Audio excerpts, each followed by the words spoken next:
গাজায় ৭ মাস ধরে চলা ইসরায়েলি আগ্রাসনে গাজার শিক্ষা ব্যবস্থা ধ্বংসের পথে।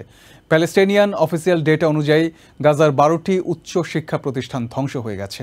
হত্যা করা হয়েছে ৩.৫ শতাধিক শিক্ষককে। বর্তমানে অনেক স্কুল ব্যবহৃত হচ্ছে আশ্রয়কেন্দ্র হিসেবে। তবে এর মাঝেও বিভিন্ন অস্থায়ী তাঁবুতে পড়াশোনার চেষ্টা চালিয়ে যাচ্ছে শিক্ষার্থীরা। গাজায় ইসরায়েলি বাহিনীর ধ্বংসযজ্ঞের ফলে সেখানকার শিক্ষা ব্যবস্থায় যে ক্ষতি হয়েছে তা কাটিয়ে উঠতে দীর্ঘদিন লাগবে বলছে গাজার শিক্ষার্থীরা। দেইর আল বালার আল আকসা হসপিটালের ৪র্থ বর্ষের মেডিকেল শিক্ষার্থী ইসরা আজম পড়াশোনা চালিয়ে যাওয়া নিয়ে গভীরভাবে উদ্বিগ্ন তিনি। মেডিকেলের পড়াশোনা এমনিতেই কঠিন, এর মাঝে শিক্ষা প্রতিষ্ঠানগুলো ধ্বংসের ফলে আমরা কিভাবে পড়াশোনা চালিয়ে যাব, কিভাবে ডাক্তারি শিখব তা নিয়ে ব্যাপক চিন্তিত। ইসরা আগে গাজা শহরের আল আজহার ইউনিভার্সিটিতে পড়াশোনা করতেন, যা ইসরায়েলি হামলায় ধ্বংস হয়ে গেছে। বর্তমানে আল আকসা হসপিটালে চিকিৎসকদের সাহায্য করার চেষ্টা করছেন তিনি। আমি প্রতিদিন হাসপাতালে আসি, কখনোই ক্লান্ত বোধ করি না, কারণ আমি এই পেশাকে ভালোবাসি। আমি মেডিসিন ভালোবাসি, ডাক্তারদের সাথে কাজ করতে পছন্দ করি। আমি যা শিখেছি তা ভুলে যেতে চাই না।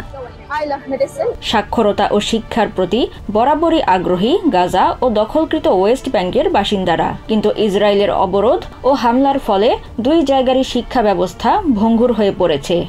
আল আকসা হসপিটালের জরুরি বিভাগের প্রধান ফাহিদ আল হাদাদ গাজার ইসলামিক ইউনিভার্সিটিতে মেডিসিন বিভাগের লেকচারার ছিলেন, সেটিও এখন ধ্বংসস্তূপে পরিণত হয়েছে। যুদ্ধে আমার বাড়ি ধ্বংস হয়ে গেছে, ধ্বংস হয়ে গেছে আমার বইগুলো। পেশাগত জীবনে বইগুলো গুরুত্বপূর্ণ ছিল, মুহূর্তে সব ধ্বংস হয়ে গেছে। স্কুলগুলোতেও বোমা হামলা চালানো হয়েছে অথবা বাস্তুচ্যুত মানুষের আশ্রয় কেন্দ্রে পরিণত করা হয়েছে। ফলে প্রায় ৬২৫,০০০ স্কুল বয়সী শিশু স্কুলে যেতে পারছে না। এরই মাঝে খান ইউনিস সহ বিভিন্ন জায়গায় তাঁবুগুলোতে পড়াশোনা চালিয়ে যাওয়ার চেষ্টা করছে শিশুরা। বালির ওপর ক্লাস করছে তারা।